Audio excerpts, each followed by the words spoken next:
150వ సినిమాలో హీరో తల్లిదండ్రులు ఫైనల్ అయ్యారు. ప్రతి క్యారెక్టర్ ఎంపిక హాట్ టాపిక్ అవుతున్న క్రమంలో చిరంజీవికి పేరెంట్స్ ఎవరనేది కూడా కొంతకాలంగా ఆసక్తి రేపింది. ఇటీవలే వీళ్ళిద్దరిని ఫైనల్ చేస్తారట.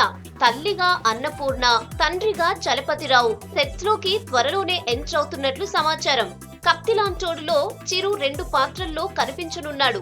ఓ క్యారెక్టర్ లో జియాలజిస్ట్ గా కనిపించనున్నాడు. ఈ పాత్రలోనే చిరుకి పేరెంట్స్ గా అన్నపూర్ణ, చలపతిరావు కనిపించనున్నారు. చాలా ఏళ్లుగా వీళ్లు తెరపై కనిపించటం లేదు. మాజీ హీరోయిన్సే ఇప్పుడు అత్తలు, అమ్మలుగా ఎంట్రీ ఇచ్చారు.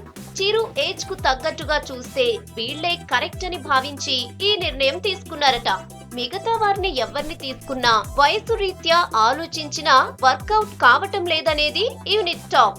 80-90 దశకాల్లో వచ్చిన ప్రతి సినిమాల్లో వీళ్ళున్నారు. కొన్నాళ్లు అస్సలు సినిమాల్లోనే కనిపించని అన్నపూర్ణ ఇటీవలే వచ్చిన బన్నీ, సరైనోడులో బామ్మగా, అఆ మూవీలోనూ బామ్మ పాత్రల్లో కనిపించారు. ఇప్పుడు చిరు 150వ సినిమాతో మరోసారి లైమ్ లైట్ లోకి వచ్చినట్లయింది. ఇక స్నేహితుడి పాత్రలో అలీ ఇప్పటికే మెరుస్తున్నాడు. ఫస్ట్ డే షూటింగ్ లోనూ అలీ కనిపించాడు. హీరోయిన్ గా కాజల్ కూడా ఇటీవలే ఫైనల్ కావటంతో షూటింగ్ శరవేగంగా జరగనుంది.